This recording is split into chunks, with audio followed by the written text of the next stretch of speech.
race of the morning's action, and it is DD2 Masters. So your grid is as follows. Daniel Schollenberger, who took the lead in intermediate classification yesterday, starts on pole. Stefan Grabo, who took a well-deserved victory yesterday afternoon, starts alongside him on the front row. Lennart Schreiber in the 524 and Tommy Helfinger complete the top two rows ahead of Michael Becker, the very happy Marco Winkler, the 526 and the 566 respectively. Konrad Bayer starts in 7th in the 580 and has Thomas Peart in the 550 alongside. Running out the top 10, it is Andreas Prenzel and Patrick Weinstock. Tobias Greif and Rainer Born ran out the top 12 positions ahead of Klaus Panett, Nico Heiner, Tanju Yildiz and Falco Birkholz running out the 16 strong as they now head on to their formation lap here at Mülsen.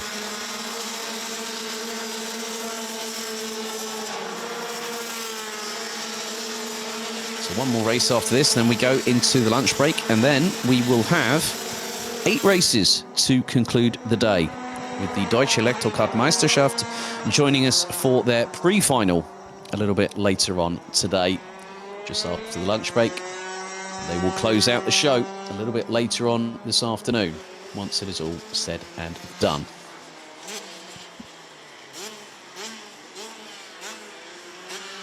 So 16 drivers geared up, ready to go racing. And so far this weekend, it has been as entertaining as always in regards to DD2 Masters.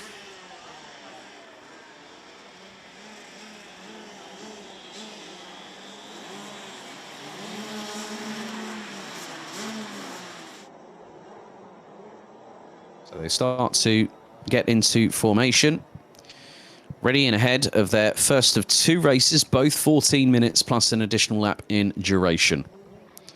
So it's Schollenberger and Grabau that will control the pace on the rolling start.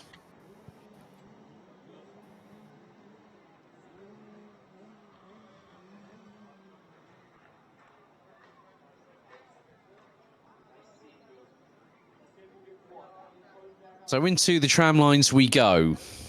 The revs start to build. Are we ready? Well then, let's go racing. And what a cut across from Tommy Helfinger. That caught Michael Becker unawares right there and then. Oh, it's gotten feisty as always as Helfinger makes his way up into P3 before they've even made the move into turn 3. Into 4 for the first time. It's Schollenberger leading. And looks like a few other changes as well. I think that Lennart Schreiber's got his way up into 2nd position. Tommy Helfinger up into P3. Michael Becker 4th. Stefan Grabo drops down into 5th place. But a very, very rude awakening for Michael Becker. I think he got caught napping and he got a little bit of one of those sort of like wake-up scares that you get sometimes when someone decides to wake you early morning. Well, it's getting closer to more like lunchtime in the moment for Michael Becker, and he needs to be a bit more awake than that.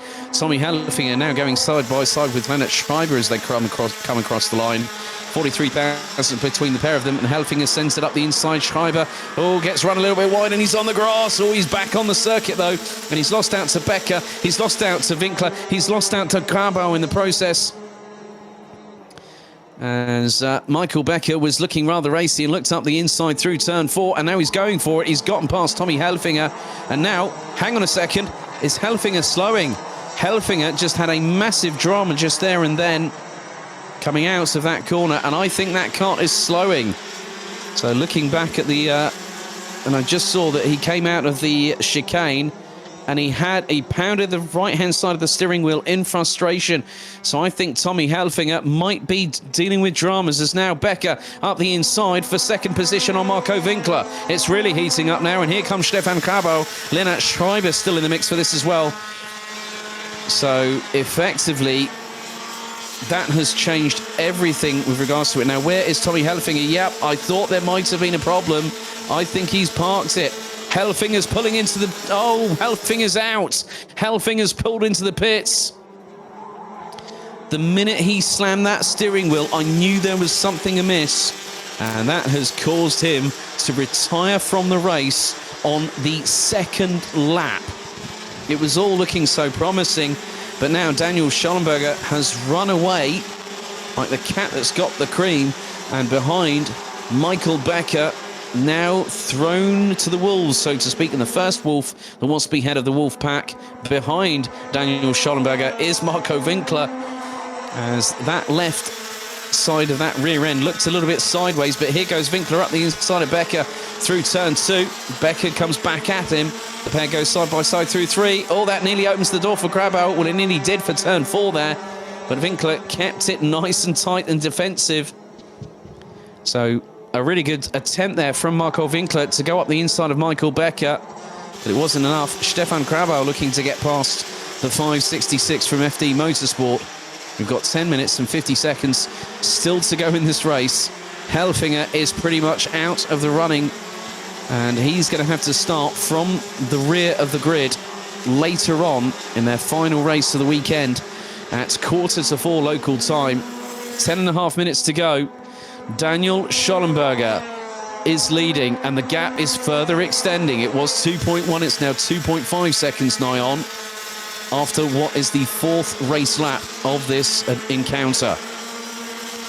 Klaus Barnett rounds out the top 10. He's a couple of positions behind Konrad Bayer, who seems to be really doing well in the 580 comp kart chassis with FM Racing. He seems to be a bit of, and I know he'd understand this term, bit of Billy No Mates.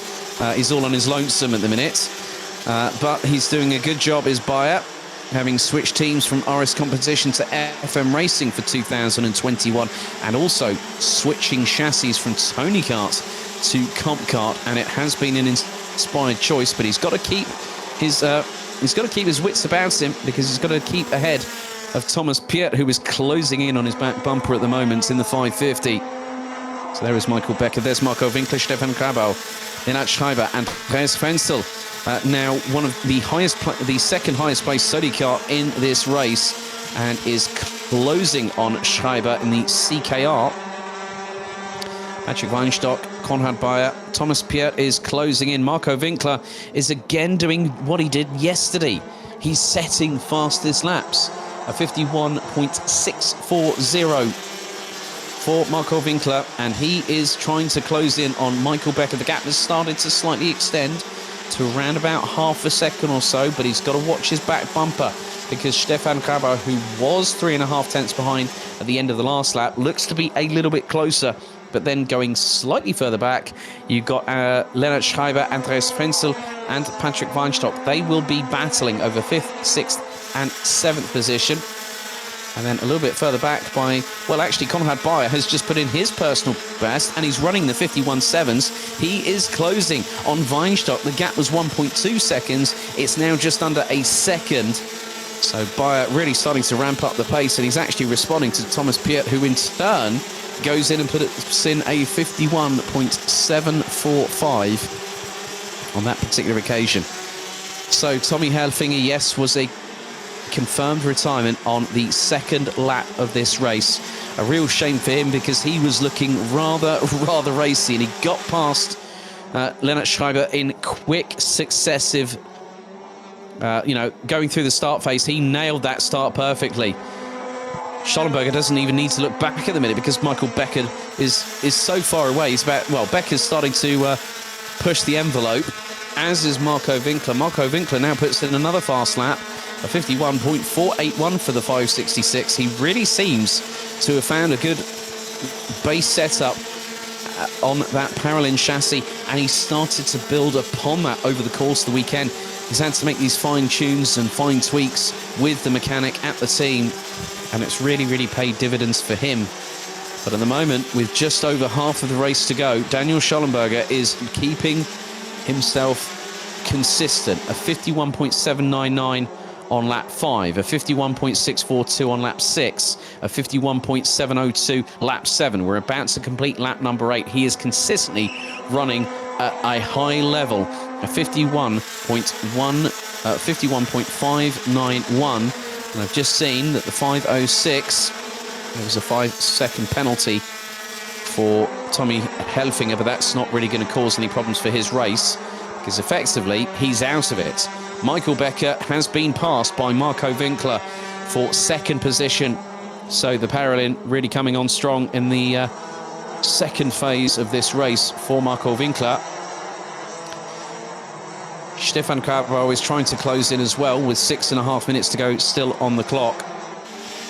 And this means that Winkler can start to push. He's got a gap now. He's pulling away. Michael Becker, I think, is now going to come under salvo fire from Stefan Carvalho very, very soon indeed. 6 minutes and 13 seconds on the clock to go, plus an additional lap. The gap between Schollenberger and now to second place driver Marco Winkler extends to around about 2.8 seconds after 9 laps of racing. Michael Becker completes the top 3. Thomas Piet has got past Konrad Bayer for 8th position. Lennart Schreiber, in the meantime, has been dropping down the field. Tanjo Yildiz up into P12 ahead of Rainer Braun. Nico Heiner and Falco Birkholz round out the 15 that are still running as we are on to lap number 10 of this race. So, but the fastest lap of anybody, oh my goodness me, Marco Winkler on lap number 8 put in a 51.224. He's not pulling away from Becker, but he needs to start reeling in Daniel Schollenberger if he wants to go after that victory, but that's easier said than done. 2.8 seconds was the gap last time. It's 2.8 again, 2.867 for Winkler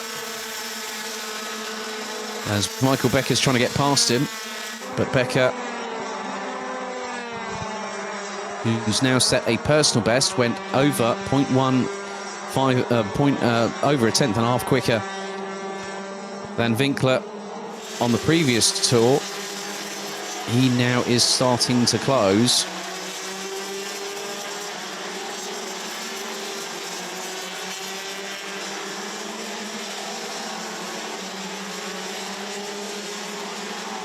It's all a case of who is going to want it the most. Who's going to start putting the hammer down? Well, at the minute, Daniel Schollenberger, who's about to cross the line to go on to lap number 12, has just crossed the line. He's just put in a 51.4, and his gap between him and Winkler is now nearly 3.2 seconds. And the consistency is showing from Schollenberger. A 51.4, a 51.5, a 51.467. Those are from this lap to 2 laps back. How consistent Daniel Schollenberger has been. Marco Winkler, it's been a bit topsy-turvy. Last lap around was a 51.7, then it was a 51.5 the lap before, and then a 51.9 the lap before that. Michael Becker also very sporadic. 52.4 on lap number 9, 51.3 on lap number 10, and then a 51.8 last time around. So sometimes consistency, not just in championships, but consistency on lap times are very, very good to have as a skill set. As now, again, Schollenberger, another 51.4. Winkler's now starting to pick up the pace. The gap's still 3.196 seconds between first and second position. We have just under 3.5 minutes to go. There's Andreas Frenzel battling away with Patrick Weinstock for what is 5th position on the road. So Sodi versus Tony Kart into the chicane that brings him onto the further part of the circuit here at Mülsen. So Daniel Schollenberger has not really had to worry about looking back, because all he's been doing is looking forward, and that has helped him no end indeed, as he now crosses the line once again. It's to 51.5 that time, 51.445 for Marco Winkler. Brings the gap down by about a tenth of a 0.107 of a second, if you want decimal points being broadcasted. Thomas Piet past Lennart Schreiber, who in his own right is about 2.5 tenths of a second ahead of Konrad Bayer. So Konrad Bayer, who's been running, hasn't been running outside of the top 8 this weekend so far. Still running a very credible within the top 10. Oh, there's dramas there, and that was for Winkler and for Becker, and all of a sudden, oh my goodness me. Now, what on earth happened there? That really was a strange incident, if I'm honest with you. Now, I'm wondering, has there been a change in the weather? I'm not too sure. I'm just going to keep an eye on them as Because effectively what happened was they came out of turn 3, and it was mainly at the far part of the circuit. So they come out, go through the chicane, and effectively, yeah, they all went off in synchronization. That was Grabau, and then all of a sudden Andreas Frenzel decided to get up the inside of him, and then all of a sudden Frenzel has a moment, and well, I mean, the good thing is that Winkler actually kept his foot planted. Andreas Frenzel now battling away. He's looking up the inside of Patrick Weinstock, wallops the curbs. Becker up the inside of Winkler through the final corner. We're into the last 60 seconds of this race, and effectively now the battle for second is well and truly on. Winkler keeps ahead of Weinstock. Falco Bilkods has called it a day. Thomas Piet has looks to have retired as well because of technical issues. But now, oh, that was a bit clumsy there from Weinstock, and that's opened the door for Frenzel, who's got past. Then all of a sudden, here comes Stefan Grabau, and Weinstock's just squeezed him coming out of the chicane there. But this time around, we're going to come on to the final lap very, very shortly. On to lap number 16, and there is Daniel Schallenberger. He's kept out in front. He's done exactly what he needed to do, and hasn't looked back one iota. So on to the penultimate lap, lap number 17 out of 18. Timer has struck 0. That is it for the morning's action, apart from one more lap after this one. So through they go into turn 4 for the penultimate time, into the chicane. And it has been, after Tommy Helfinger's sudden disappearance, after technical issues forced him to retire on lap 2, it has meant that Daniel Schallenberger has had the light at the end of the tunnel all race long. Thomas Piet retires on lap number 14, Falco Birkholz lap number 13. But Daniel Schallenberger comes across the line to take the last lap board. And his gap between him and Michael Becker is about 9/10 of a second. Going on to the final lap, Schallenberger, I think, even had his own drama at one point. He had, I think it was about 3 laps ago, 54.5 from him. But I think in some respects he's just trying to do a bit of mechanical sympathy to that kart, because provisionally he will be on pole position for the second race later on this afternoon. It will be at 3:45 p.m. But this and one more corner remains. It's going to be a welcome win, and he started celebrating already. Daniel Schallenberger wins race 1 on Sunday here in DD2 Masters ahead of Michael Becker. Marco Winkler shaking his head and saying, what if only that could have been so much better. But he was on course for a second place finish. Good sportsmanship between the pair of Becker and Schallenberger. Andreas Frenzel manages to take the advantage of a situation where we saw the likes of Grabau, Winkler and Becker all go off at the same point on the circuit to take 4th place. Weinstock 5th, Grabau 6th, Parnett in 7th, Lennart Schreiber in 8th. Konrad Bayer showed a little bit of frustration there. I think he could have been as high as 7th at the end of that race, but he ended up in 9th, ahead of Daniel Yildiz, the number 570. Tobias Greff in the 586 rounded out the top 11, with Rainer Born in 12th, and Nico Heiner rounding out the top 13, with Thomas Piet unfortunately retiring on lap 14. Falco Birkholz lap 13, and disaster for Tommy Helfinger on the second lap of the race.